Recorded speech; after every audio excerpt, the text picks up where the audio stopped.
Hey everybody, and welcome to another episode of Diffused, Insights into the Men of doTERRA. Absolutely. Very, very excited to be here with you all. It's a pleasure to be here with you. And we have on the other end of this virtual line my special guest for today's episode, Steve Nattress. Now, Steve's also a diamond leader and also a very, very good friend of mine, actually. So it's a pleasure to have you, Steve. You're okay, mate? You there? Yeah, I'm here. Yeah, it's good to be here with you. Fantastic. Again. Yeah, yes. Well, we talk a fair bit, don't we, Steve? So great to have you on board. And as always with Diffused, we're going to ask you 10 quick questions, get your honest response and how you feel, giving men in doTERRA a voice, which I'm really, really excited about. So let's do it, mate. First question for you today. What is your favorite essential oil or product and why? Can you talk us through that, Steve? I always have frankincense in my pocket. Yes, it's always a good one. I call it the father of the oils, or however you want to put it. And past tense for driving. I drive trucks all the time and it gets very stressed and worn out. And it's very helpful for headaches and neck, stiff neck. And I love it because you put it on the back of your neck and also you breathe it at the same time. It's so much oomph in it, so much power. It's good. Good answer. I really enjoy those two. You're always talking about frankincense. That's your thing, isn't it? You love it. Yeah. Yeah. And I just, if you don't have it in your pocket while you're driving around, but you got your frankincense, so it'll pretty much cover it. Absolutely. All right, good answer, buddy. Good all-rounder. It is a good all-rounder. Now, question 2, mate. Let's move along. Tell us about your first introduction to the oils and whether that be a positive or negative, and how was it for you when you first introduced to it? Well, Jody met with my partner, Darnie, and they had a meeting, and I was listening on the side because she was about 1 or 2 year old, so I was listening in on that, but to me, it wasn't a problem. I knew the concept. I didn't know about the oils so much, but I've been into all these new concepts of medicine, that sort of thing. So for me, it was just natural. It's like, I had no negative thoughts about it. With my partner, I said, yeah, go for it. It's good. So you were on board from the start, hey? You were just like... Yeah, I could just understand. For me, it's like, oh, wow, this is good. It's all in a package all together and it can just be there presented. So did she... And then, go ahead. Did Darnie bring a kit of oils into the home? Is that how it started? Yeah, she did. Yeah. And then started using them, and then starting using... Sorry, mate. You're right. You go Busy? Busy? Yep. And the supplements too. Yeah, we've used that right from the beginning, knowing that people I know will say, oh, I didn't notice any difference in them, but it's something that grows on you, and you don't realize it's helping you. You know very well it's doing a lot. When you're driving and you're exhausted most of the time, so many hours they push you, that you need something to keep that mental energy there. So we always use that. Just to clarify that, Steve, sorry to interrupt, mate. You're driving trucks as your day job at the moment, so the oils are helping you with that. Hey, so it's something which very much so. Through those long hours, long shifts, and obviously a lot of concentration driving a huge truck. So it's obviously very important for your well-being on the road. Yeah. Yeah, that's it. Yeah. Well, that's how it was. It's much better now, but we'll get to that later. Yeah. Keep us in suspense. So how did you feel? That leads us to our next question, really, and you've sort of answered that already. How did you feel about when the oils first came into your home? I mean, was it you grabbed it with both hands, didn't you? You were really on board with Darnie and her choice. So yeah. With being tied and all the time, I like the concepts, but the actual detail, I'll leave that to Darnie. She's really good at detail. Yeah. And all the business side, but the idea and the support, I'm all right there. Yeah. Oh, you're a good man. You're a good man. Yeah. All right, mate. Let's move along. What do you enjoy about doTERRA as a company? I know you've got a lot of thoughts on this and a lot of opinion on it, but what are your thoughts on doTERRA as a company? You've been with us. Uh, You've been with doTERRA now for over 4 years or so. yeah. So get a bit of history. Yeah. No, it's just amazing, the company. When you get to know the company and the founders and their belief patterns and how they go about the business and the connection to life and helping humanity. Yeah, and it's all a great package. It's just incredible. You wouldn't go anywhere else. But it takes time to believe in that and to learn it as to what the company is all about. And then as it comes on, you just think, all the time you're just going more in depth into it. You just get into it more and more. You just believe in it.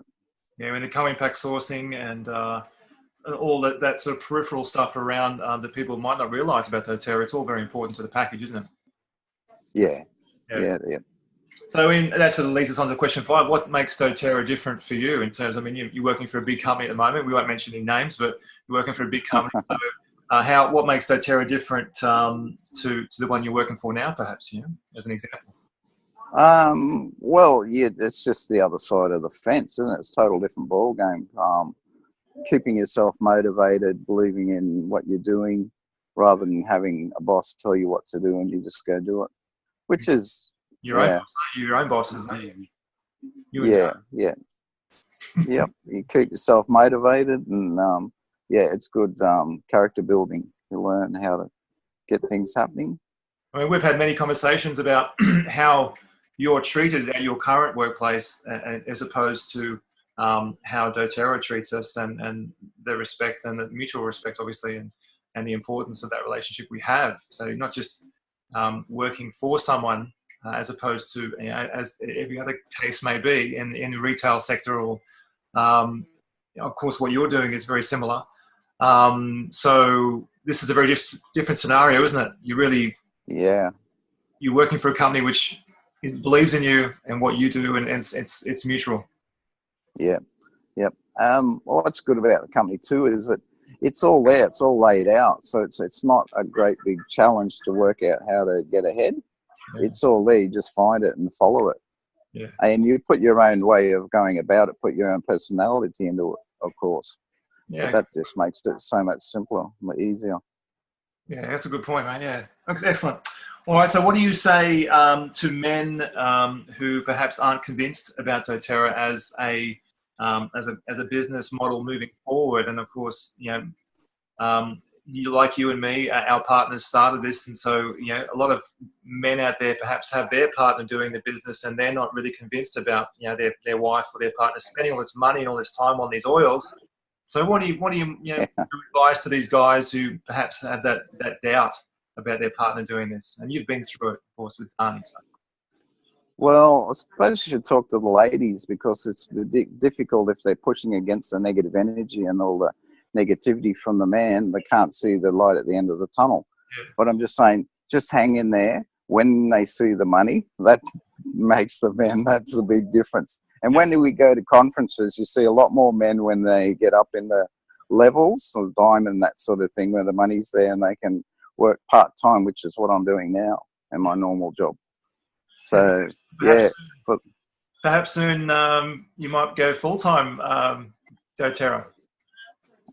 It won't be long. Couple months is probably about all. Awesome. That's fantastic, isn't it? Isn't it amazing? Yeah. And that's been a real a reason for you guys to continue to push hard and to be diligent and committed. So you'll get there. And the other thing too is when your normal work, like I don't mind doing it. I like it because you get time to yourself and you can listen to podcasts and listen to stuff, and which I don't mind it, but like anything in excess becomes monotonous and too much. So all rounder, even while I'm doing a bit now, helping out on the other side, some I don't mind it at all because it's not all the time. Good call, man. All right, look, let's move along. Question 7. How do you see men's health at the moment, Steve? is that something you think about or you have an opinion on? Not just physical, psychological as well, and emotional. Well, the whole medical system, I just have no faith in it. I never really did, because I just never liked the concept of drugs, or giving a drug, giving a poison to try to fix you, and I always thought it was mainly placebo that healed you anyway. more so than the drug. So I've always been down on that side of it. But for men, yeah, we just sit to ourselves, keep to ourselves, and we're tough, we can handle it, we don't speak. So that traps all the emotions in the body, and we don't clear them. So it builds up and it turns into pain in the body and then illness. So with the oils, it's not just about oils, it's about the psychologically and physically how it works mentally to clear all the stuff that gets trapped in the body. All pathways. Yeah. Yeah. So it's a whole learning curve, and it's really good for men. But it's a big step. It's a big paradigm shift for people to believe. But it's like in the oils too, when you start out and people use them, but it's not till they get that aha moment that they're on board and they're committed and believe in it. And that's what it takes with men. But it takes a fair bit for men to get over that fence or that aha moment. Takes 3 or 4 aha moments maybe for men.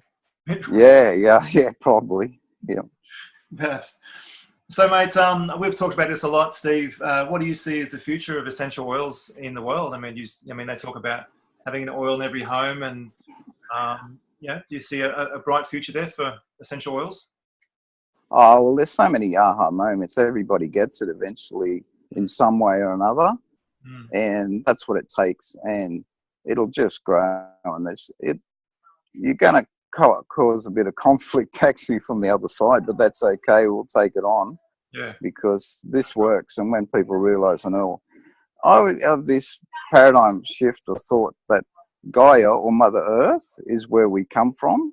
We come from Earth, so why don't we use the healing plants and all the everything from Earth to heal us? Because that's really a part of who we are. We're connected to it, so it only makes sense to me, and that's why they do work so well. Yeah, it's beautiful, mate. Beautifully said. Yeah, it's so true, isn't it? We don't think of it that way, but we don't have this connection to the earth, and we are so connected to the earth. But in our consciousness, we're not in our society given that way of thinking, so we forget about it. And the earth is really, all the energy's out of the earth, and that's why it's so important to go. And we forget about it, to stand on the ground and just be part of it.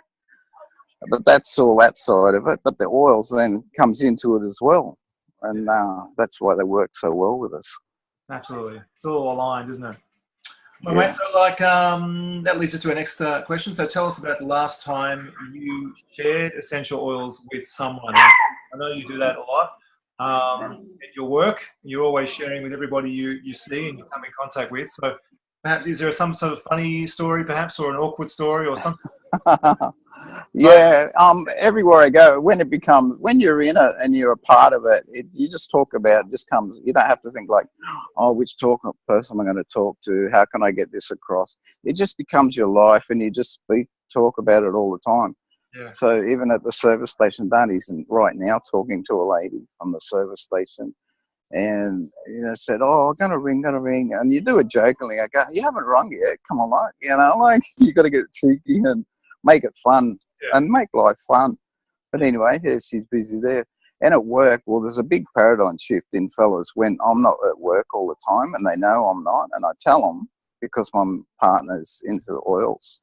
And they go, oh, and it just makes something in their mind. They're like, well, it must work, because men don't believe anything till they see the dollar signs, and they see me not at work, so they see I must be getting dollars. So that's what makes them really understand. But this person you've got at the house at the moment from the service station, she's someone. Yeah, you introduced her to the oils first. Yeah. Well, we just go in and get petrol, and you just bring it up, and then I always have my past tense on my neck, and they go, "What's that smell?" And I go, you just talk about it. It just comes so naturally. Yeah. Or if they have colds, and you can tell they got a cold, and you go, "Oh, you got to get some oils out. This one, we got stuff to fix that." You just be about it, bit out there with a cheeky way. You can get away with it. No, you can. That's for sure. Instead of worrying about what people are going to think, oh no, you've got this big thing here, you've got something new, and you just let it go. And like I call it planting seeds. We're planting seeds for the humanity to grow in a different way. Yeah. And you can't make people swallow like the seed, that, but you just plant it and let their minds work with it, and they develop it themselves. Awesome. So, mate, I mentioned before you're working still part-time, and so I guess everyone has their different input into doTERRA in your business is individual as everyone else's, but what is your role in your business at the moment? What do you contribute, and how do you contribute to Darnie everyday doTERRA activity? So you know, how do you sort of fit into that puzzle? A lot of it's more support for them now. Is helping out in the home, cleaning up, and going to work, and picking up little Usha, who's 5-year-old, and Angus, 13. Yeah. So it's just helping out. But Darnie's she knows that inside out. She's really good with all the detail. Yeah. So and she's got. You're supporting any way you can. You know, I know you do a lot for the household and for all those other things that need to be done. Yeah, and that's what you need, that support, so she can capitalize on with the business, working on the business, because she gets a lot of phone calls, and there's a lot of a lot of time she spends, a lot of time, which is good, and it gets to a point where she goes, oh no. And I think, well, if there was nothing happening, then you'd be worried. So enjoy it, But it's learning how to deal with that too. Learning how to, saying no to, sometimes you got to have time out and family time. It's a juggle, isn't it? It's always a bit of a juggle with doTERRA, and sort of. It's all part of the learning process, isn't it? Of dealing in life, and there's no real clock on and clock off situation. It's ongoing right into the night and early morning sometimes. So yeah. All right, mate. Look, brings us to our little guest, or I should say, our viewer question. Yep. And okay. we have a huge viewer base, if you like. Our viewers are very passionate, and we've got a question here from. It's like a serious. Sounds like a doozy one. we've got Rachel from Raymond Terrace, just outside. Rachel asks, can she meet you on the highway when you're driving your truck and exchange a pallet of food for some essential oils? Is that somebody knows some inside information. Hey, look, she's a keen follower of your lifestyle, and she knows all about your lives. No, I'm just kidding. No exchange of packaged goods for oils. No. Not today, anyway. I might lose my job. They know when the door goes up on my back of the trailer. But, that was beautifully said. I love your comments, and I love the way you see doTERRA as a future, and you and Darnie are doing wonderful things. And I think I speak for all our viewers. Just thank you so much for joining us and giving us your input and your voice and your perspective on things, which is so valuable and worthwhile. So thanks, Steve. Yep, and thanks for giving me the chance to do that for you and with us all. I knew you'd come through, mate. I had to keep bugging. Yeah, I've been busy. You're a busy man. Well, thanks again, Steve, and thanks everyone for listening in and watching. And until next time, until we meet again for another edition of Diffused. Oh, we should say our edition today was brought to you by Frankincense, because Steve, good frankincense. It's good for everything. It's an all-rounder. We love frankincense. It is. Get yourself a bottle of that if you haven't got one. Okay, thanks everybody. Until next time. Bye for now.